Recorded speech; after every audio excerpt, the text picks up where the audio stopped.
but in a bit different way, and I give you also hopefully some additional information. No conflict of interest for this specific lecture, except this sort of book that we recently published, where we try to make a sort of summary of the techniques and procedures related to percutaneous tracheostomy in critically ill patients. First of all, I will review some of the most recent meta-analysis regarding the timing of tracheostomy in patients admitted in a general ICU. This is a nice meta-analysis recently published on BGA, clearly showing that early tracheostomy in that study defined as less than 10 days. Again, we have to say that the definition of early tracheostomy is not constant in each of the studies, as I will show you, and also the characteristics of the patients are different. However, in this meta-analysis, which involved quite a large number of patients, they found no clear effects on mortality and no effects on length of hospital stay, VAP, and duration of mechanical ventilation. And as mentioned before, they clearly showed that there was an increase in the number of tracheostomy procedures performed when early tracheostomy was performed within 10 days. However, the duration of sedation was reduced. So from this meta-analysis in a general population of ICU patients does not seem to have any major effect to apply early tracheostomy in these patients. There is another interesting meta-analysis, which has been also very recently published, that look a little bit different results, just to show you that even in the general population of patients, there are not really clear ideas when you mesh together all this data. This is published on Lancet Respiratory Medicine. Again, a quite large number of patients. They confirmed no effects on mortality, even if the heterogeneity in this analysis was quite high, as you can see here in the orange box, and higher than 48%. But they found, interestingly and differently from other studies, a reduced incidence of pneumonia, even if even here they found a high heterogeneity. Another one was just previously shown. In this study, they found a trend towards a decreased mortality, differently from the previous one. And again, however, the heterogeneity is very high. So all these meta-analyses, they have a very high heterogeneity in their analysis. And in this specific one, they also found no effects on mechanical ventilation and pneumonia. Interestingly, in this another meta-analysis on general ICU patients, they found a reduced short-term mortality. Is one of the few they found these results. Probably this depends also on how early tracheostomy was defined in different studies, and they also found beneficial effects on long-term mortality. With a reduced ventilation-free days, and again, a reduced need of sedation. So from this first look, it seems that when you match together all the data from general ICU patients, we are very contradictory data from the need of a little bit earlier tracheostomy or late tracheostomy. So personally, I think we should not conclude anything about that, if we need a bit earlier or later in its possible beneficial effects. And probably we will need some additional studies to get more information on that.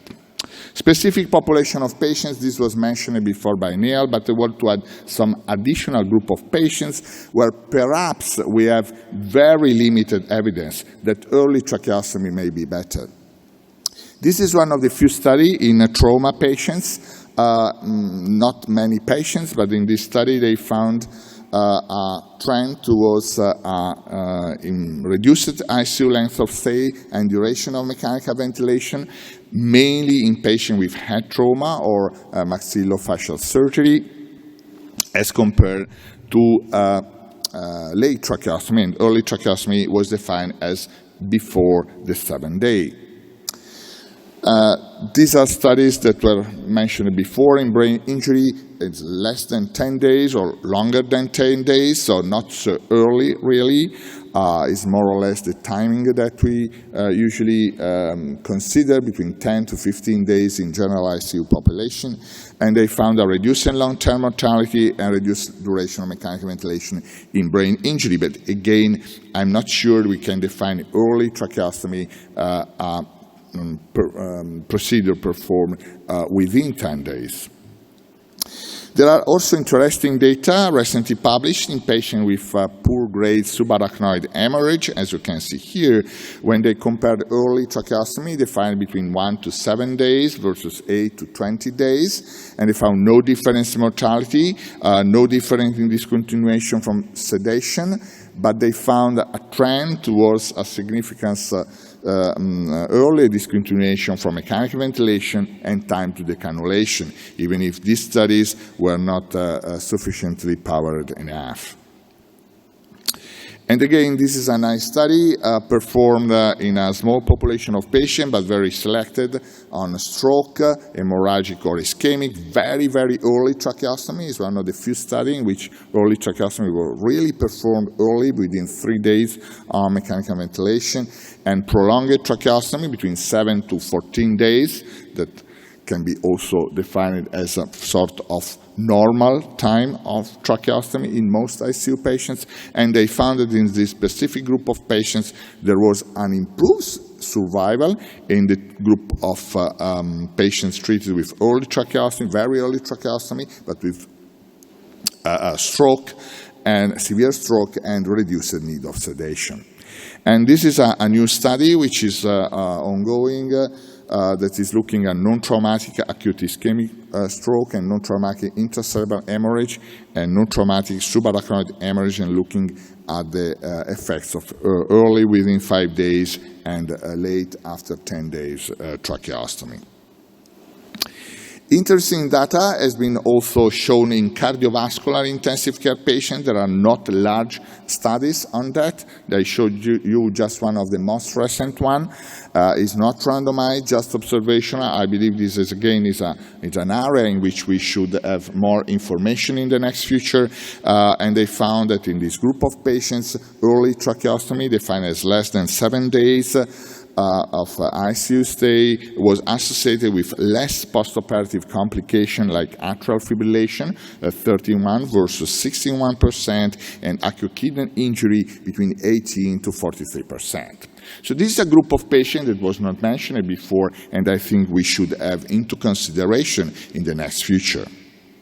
And also, interestingly, it has been also looking at the effects of timing of tracheostomy in morbidly obese patients. This is another very specific type of patients. There's only one study, as far as I found in the literature, again, looking at early tracheostomy within 9 days, was associated with a better outcome and a higher proportion of patients weaned from the ventilator when tracheostomy was performed early. So this, again, is another population in which we should get more information in the next future. Cardiovascular patients and obese patients, critically obese patients in the ICU.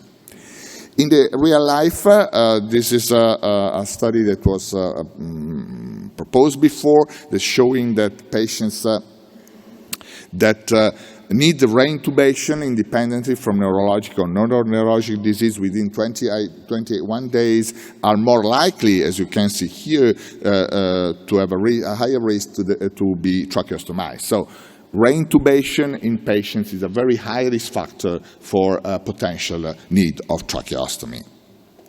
And this is a recent study from a large subgroup of patients in the United States, showing that there is a huge difference in the timing of tracheostomy, early or late, which confirms a little bit confusion and not clear ideas really in practice of ourselves and all our colleagues. And you can see here that both in trauma or pneumonia and sepsis, in a large population of patients in the United States, there are hospitals in which you have a prevalence of relatively early tracheostomy, and other hospitals you have a prevalence of late tracheostomy. So independently from all the data that Niall and myself are showing you with many meta-analyses, it's clear that clinicians at the bedside, at the end, they have not really clear rules probably on when to perform tracheostomy. And these are data we recently published with Maria Vargas from Naples.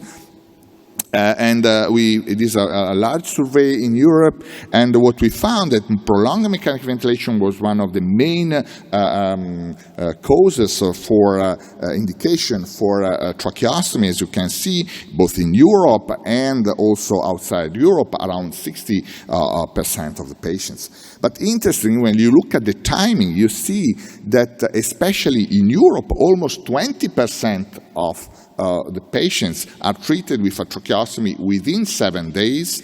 Of course, the majority now, they have between 7 to 15 at 50% of patients, 20% of patients between 15 and 20% in 21 days. So again, even in Europe, you can see a quite large, broad prevalence of early or late tracheostomy in our patients. Just to mention again what we found related to the type of tracheostomy which is performed in Europe and outside Europe. As you can see here, in Europe, in black columns, the most common percutaneous technique is the blue rhino, so the single dilator technique, while the surgical ones are much less frequent, while outside Europe there is a more balance between surgical and non-surgical. So this is another important issue related also to the timing eventually, which is the type of tracheostomy. And we also published another paper looking at the comparison between percutaneous and surgical tracheostomy, and we clearly found that percutaneous tracheostomy was associated with less total bleeding and less major bleeding after operation and less stoma infection and inflammation compared to surgical one. And again, in this study, we found a superiority of a blue rhino or single dilator versus Greeks, which was the only comparison possible in this setting, taking into account possible complications. So percutaneous appears to be associated with less complication, and single dilator seems to be the preferred technique for our patients. And of course, however, I think that it's also important to have the knowledge and training for the other ones. Interestingly, it was clearly shown recently that the surgical tracheostomy was associated with a 3 times higher risk to develop a tracheal stenosis. So this confirms the data that we published in the previous study, that surgical techniques should be reserved in a limited number of patients and very selected. What about mortality?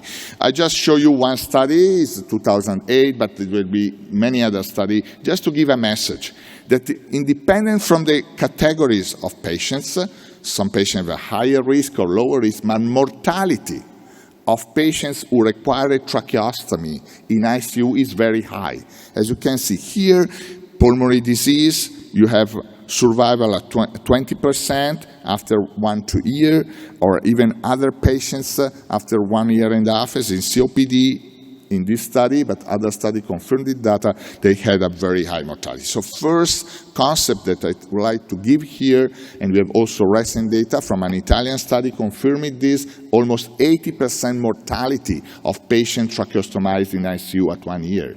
So mortality is very high in patients who require tracheostomy. This does not mean that tracheostomy induces mortality, but probably with tracheostomy patients so severe that their likelihood to survive is very low. But this is open, very ethical point of view that I would like to have discussion on that. Functional abnormality, this was mentioned. This is a study from our group and other data. Many functional abnormality in patient tracheostomized. Speech difficulties, coughing, shortness of breath, swallowing difficulties, sore throat, wheezing, scalp problem, painful, and so on, so on. So it means that tracheostomy is something that makes also some problems to the patient. So we have also to take in account this issue or to take care of this issue for the patient.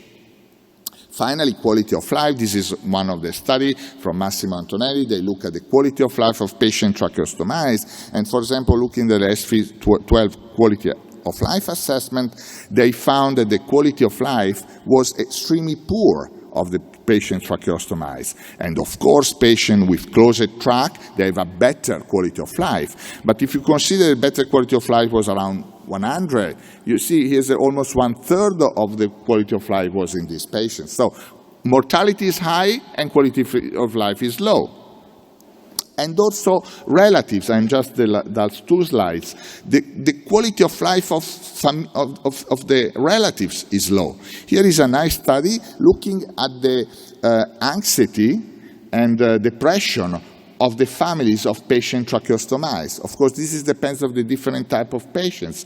But just to give a message, that also we have to take care of the families of the tracheostomized patient in this setting.